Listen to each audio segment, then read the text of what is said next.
तो वो इंटरेस्टिंग बात मैं आपको बताऊंगा, क्योंकि लगातार हम एग्जिट पोल की बात कर रहे हैं। पहले हमने आपको CNN और न्यूज़ का एग्जिट पोल दिखाया, उसके बाद टुडेज चाणक्य का दिखाया जो बीजेपी को क्लियर मेजोरिटी दे रहा है। ये टुडेज चाणक्य और इंडिया न्यूज का मिलकर किया हुआ एग्जिट पोल है। लेकिन क्या आंकड़े हैं, अर्बन रूरल में किस तरह का डिवाइड हुआ है, ये जानने के लिए सीधे चलते हैं हिमाचल के पास।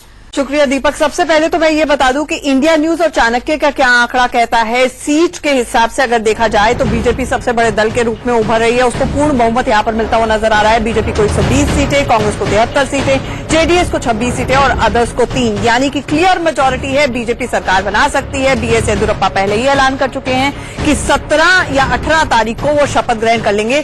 कम से कम इंडिया न्यूज चाणक्य का जो एग्जिट पोल है वो ये कह रहा है। इससे पहले हमने CNN और न्यूज़ का दीपक जब दिखाया था एग्जिट पोल, उसमें भी बीजेपी सबसे बड़े दल के रूप में उभर रहा था। लेकिन अगर हम इसको थ्रैश आउट करने की कोशिश करें कि क्या फैक्टर्स हो सकते हैं जो बीजेपी को क्लियर एज दे रहे हैं, तो उसमें सबसे बड़ा कारण है, अगर देखा जाए तो इस वोटिंग परसेंटेज के लिए जो हमने देखा वो कहीं ना कहीं लिंगायत वोट बिल्कुल इंटैक्ट रहा होगा।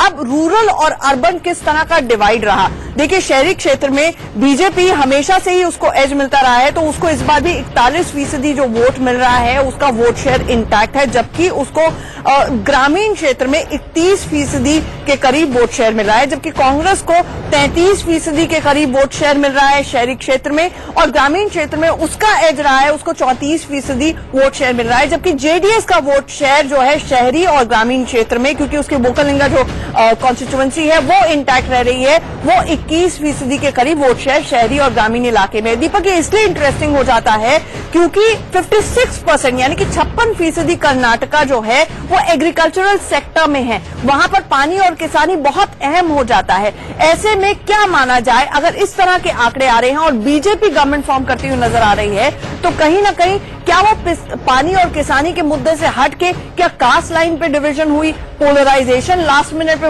वोटिंग की हुई, जो बीजेपी को क्लियर एज मिल रहा है और वो सरकार फॉर्म कर रही है, तो ये एक देखने वाली बात होगी।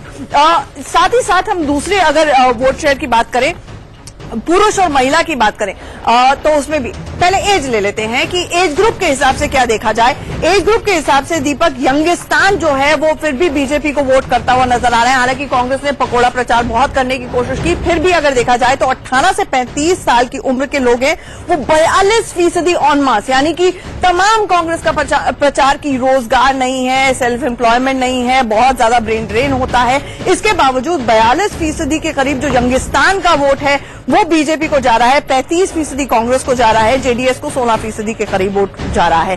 जबकि 35 से 50% जो मिडिल एज ग्रुप है वो 35% बीजेपी के वो लॉयलिस्ट वोटर बेस माने जाते हैं, वो यहां पर कर्नाटका में एज इट इज बीजेपी के साथ रह रहे हैं। यहां पर कांग्रेस को 28% वोट मिल रहा है, जबकि जेडीएस को 20% के करीब वोट मिल रहा है।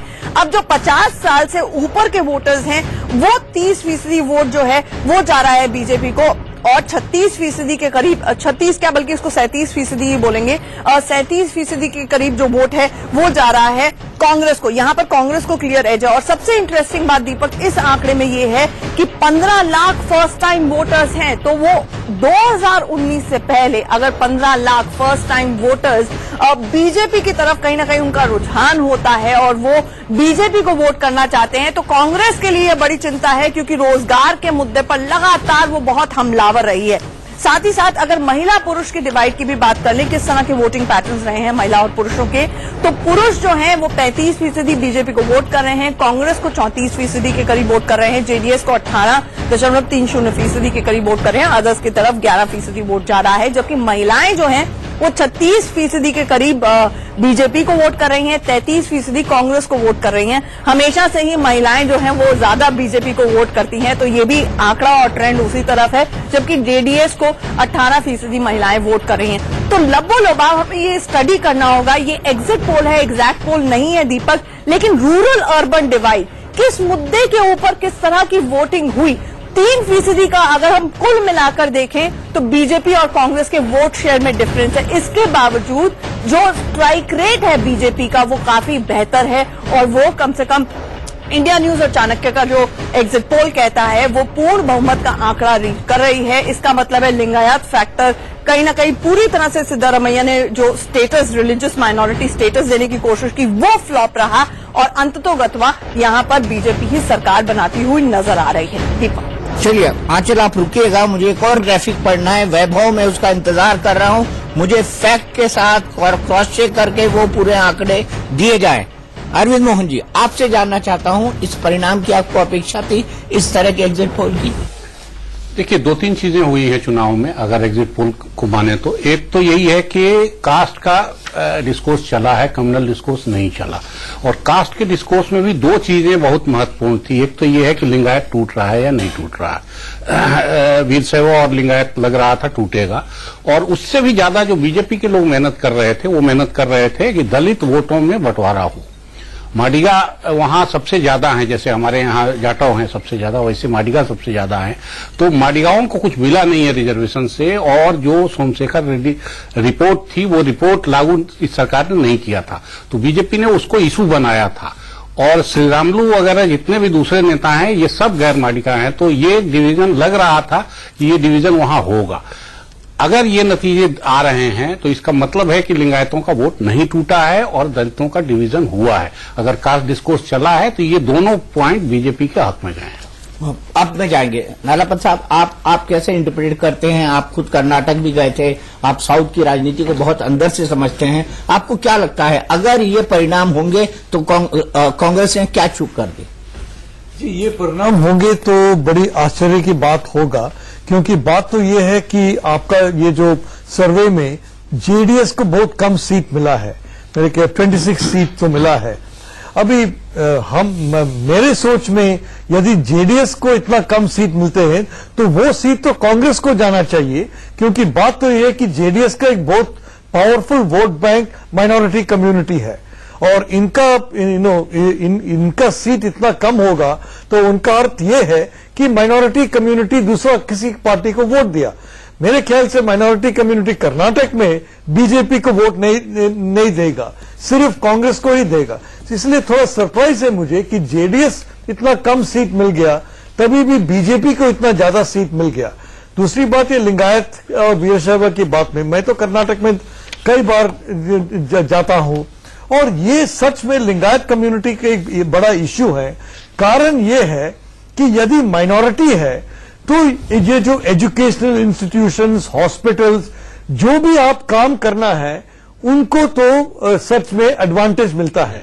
अब ये वहां तो ये आरटीई में रिजर्वेशन नहीं है, बाकी सारे जगह में बहुत सारे एडवांटेज है, क्योंकि हमारे भारत का संविधान के अनुसार माइनॉरिटीज को बेनिफिट दे दिया है।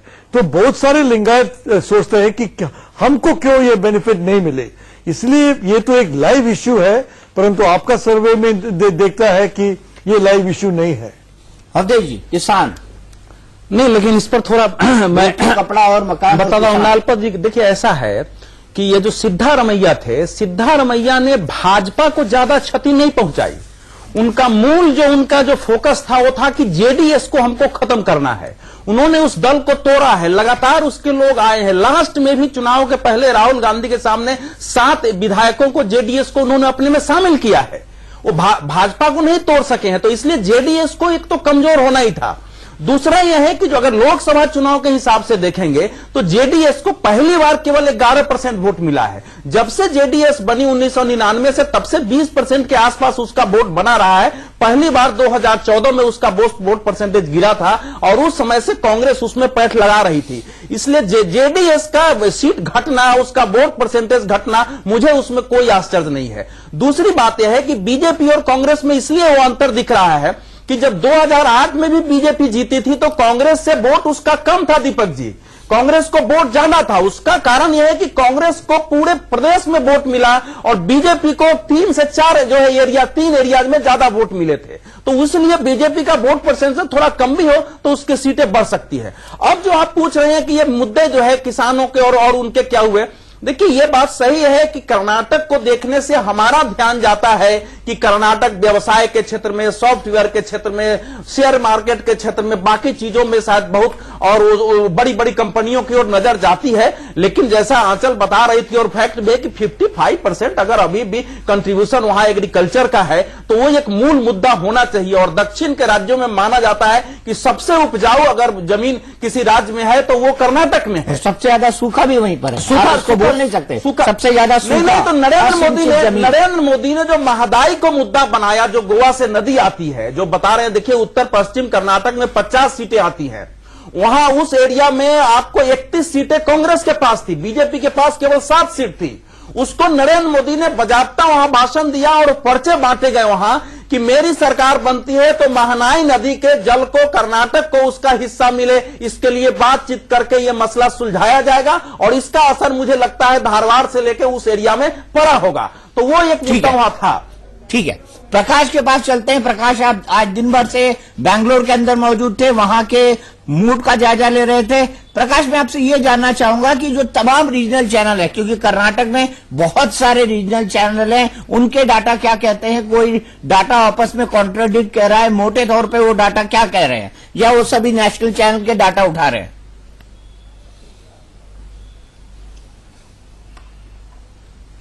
दीपक, अगर मोटे तौर पे देखा जाए दीपक जी, तो वो भी सब नेशनल चैनल के ही डाटा को मान रहे हैं। बस एक चीज में जो है उनका ये मानना है कि जेडीएस को जो है नेशनल चैनल्स जो इतना कम करके आंक रहे हैं वैसा नहीं है। तो ऐसी स्थिति में अगर उनकी बात मानी जाए, मैं खुद दिन भर कई नेताओं के वहां गया, खासकर जेडीएस के नेताओं के वहां, उनका ये मानना है कि जिस तरह से हमें कम करके आंका जा रहा है वैसा नहीं होगा और हमें जो है हमारा वोटिंग परसेंटेज भी बढ़ेगा, क्योंकि हम 10 साल से सत्ता से बाहर हैं, हम लगातार काम करते रहे, पिछले 5 सालों में हमने बहुत काम किया, तो हमारी सीटें बढ़ेंगी और बिना हमारे सरकार नहीं बन पाएंगी। लेकिन जो हमारा एग्जिट पोल आ रहा है इंडिया न्यूज का और अन्य चैनलों का भी, उसमें जो है अब जिस तरह बीजेपी को सबसे बड़ी पार्टी के रूप में बताया गया और कई जगह जो है ये बताया गया कि बिल्कुल बीजेपी वहां सत्ता में आ रही है, पूर्ण बहुमत के साथ आ रही है, उसमें अभी भी कहीं ना कहीं कॉन्ट्रोडिक्शन है। लोगों को ये लगता है कि बीजेपी हो सकता है सबसे बड़ी पार्टी बन जाए, लेकिन उसको फिर भी जेडीएस का सहारा लेना पड़ेगा। और जेडीएस के कई नेताओं का, जिनसे मैं उनका नाम नहीं बता सकता हूं, लेकिन अनौपचारिक बातचीत में वो बिल्कुल तैयार बैठे। उनको ये लगता है कि हमारी जरूरत के बिना जो है हम चूंकि कांग्रेस के साथ जा नहीं सकते, सिद्धारमैया के साथ जा नहीं सकते, तो बीजेपी के पास ऑप्शन नहीं बचेगा। तो दिन भर की जो कवायद थी मेरे कई लोगों से मिलने की और जो वोटिंग परसेंटेज भी हाई रहा, हालांकि पिछले बार ही जितना रहा, उनको लगता है कि जेडीएस जितना कम करके नेशनल चैनल्स आंक रहे हैं वैसा नहीं है। तो उस मामले में कॉन्ट्रोडिक्ट करते हैं यहाँ के लोकल चैनल्स और लोकल जो डेटा है उनका भी ये मानना है। चलिए प्रकाश, एक बहुत दिलचस्प डाटा मैं बताता हूं। 2013 में कर्नाटक में कांग्रेस जीती विधानसभा चुनाव में और 2014 में केंद्र में सरकार नहीं बना पाई, मोदी की सरकार बनी। 2008 में कर्नाटक बीजेपी जीती तो 2009 केंद्र में सरकार नहीं बना पाई और वहां पर बीजेपी की सरकार बन गई। 2004 में कर्नाटक में जेडीएस जीती तो 2004 केंद्र में सरकार नहीं। 1999 में कर्नाटक में कांग्रेस जीती तो 1999 के केंद्र सरकार में नहीं। 1994 में कर्नाटक में जेडीएस जीती तो 1998 की केंद्र में सरकार में नहीं थी वो। 1989 में कर्नाटक में कांग्रेस जीती तो 1989 केंद्र में सरकार नहीं बना पाई वो। बड़ा दिलचस्प आंकड़ा है ये। मैं सीधे चलूंगा प्रेम शुक्ला जी के पास। प्रेम शुक्ला जी, आंकड़ा आपने सुना, आपको ज्योतिष वोतिष पे यकीन करते हैं कि नहीं? आप मानते हैं कि अगर कोई चीज है इसका इलाज कर लेना चाहिए?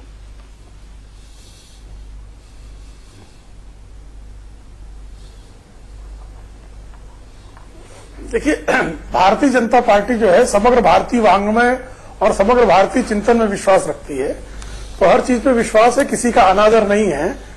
लेकिन जो कर्नाटक के चुनाव है 1952 से लेकर 1994 तक के जो चुनाव हैं, उन चुनाव में आप देखेंगे कि इस तरह बार-बार जो है एक ही सरकार जो है वो रिपीट भी होती रही है, केंद्र में भी और राज्य में भी वही सरकारें रही हैं।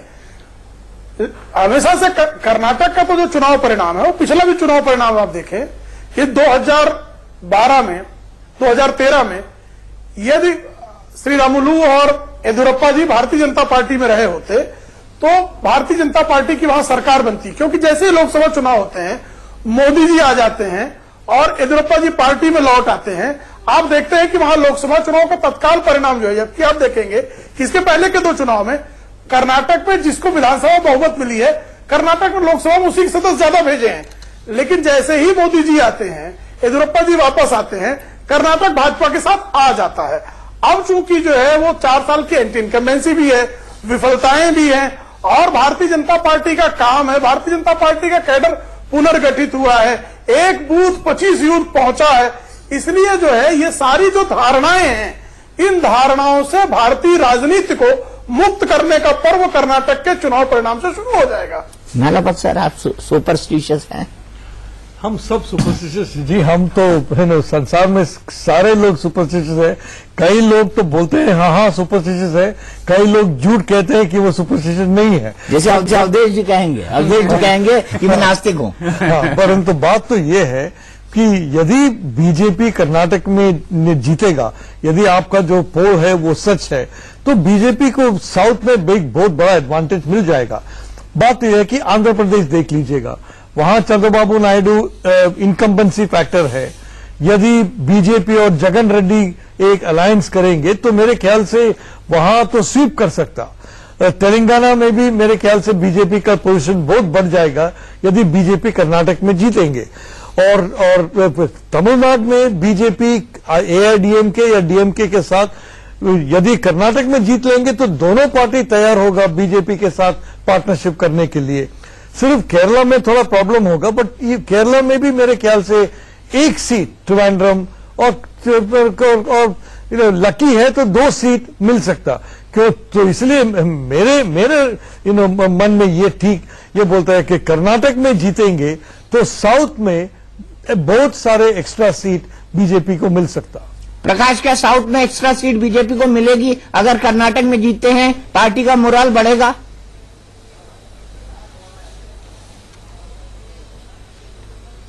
जाहिर सी बात है दीपक की पार्टी का मोराल बढ़ेगा, लेकिन जो आपने इतना दिलचस्प जो आंकड़ा बताया, मैं बताना भूल गया अपने पहले के लाइव में। आज दिन भर कई नेताओं का ये कहना था कि जो भी पार्टी कर्नाटक में जीतती है केंद्र में उसकी सरकार नहीं बनती। और ये बहुत यहाँ पे साउथ में, हालांकि हर जगह लोग जो है बहुत सुपरस्टिशियस होते हैं, पर साउथ में जो है लोग बड़े सीरियस होकर इस बात को कर रहे थे। लेकिन जो अन्य लोग हैं, जो राजनीतिक विश्लेषक है, उनका यह मानना है कि अगर जिस तरह के एग्जिट पोल नेशनल चैनल्स दिखा रहे हैं कि अगर सरकार बनती है बीजेपी की, उस सूरत में भी बीजेपी की ही सरकार बनेगी।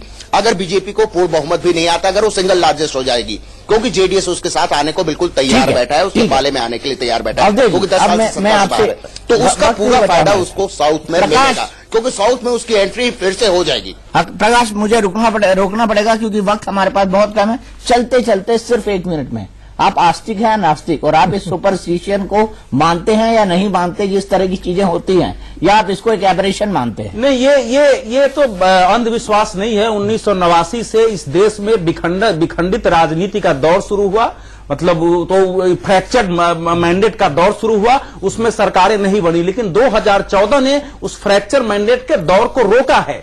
तो इसलिए एक नई प्रवृत्ति जो है देश में जो है बहुमत की सरकार बनने की आई है। इसलिए 1989 से और 2013 तक के जो आंकड़े आपने दिखाए वो 2014 के बाद उसी रूप में लागू होंगे, इसको मैं स्वीकार नहीं करता हूं, क्योंकि ज्यादातर राज्यों की भी प्रवृत्तियां मैंने देखी है, जम्मू कश्मीर और महाराष्ट्र जैसों को छोड़ दे, कि लोग बहुमत की सरकार बना रहे हैं। तो फ्रैक्चर मैंडेट के दौर का वो जो प्रवृत्ति थी उसको मैं अंधविश्वास नहीं कहता था, वो सच्चाई थी। उसमें कुछ भी परिणाम राज्य के हो, केंद्र के अलग परिणाम होते रहे हैं। तो वो दौर अब 2018, 19, 20 में होगा, ये मैं स्वीकार नहीं कर सकता। आप स्वीकार नहीं करते, लेकिन जनता क्या करेगी? जनता जनार्दन है, जनता अंतिम फैसला देती है और उसी का फैसला हमको मान्य होगा। आज की हम बात करें तो आज हमने एग्जिट पोल दिखाया है, एग्जिट पोल नहीं, लेकिन एग्जिट पोल के नतीजे जानने के लिए 15 तारीख से सुबह 6 बजे से आप देखिए इंडिया न्यूज, क्योंकि सबसे तेज नतीजे आपको यहीं पर मिलेंगे।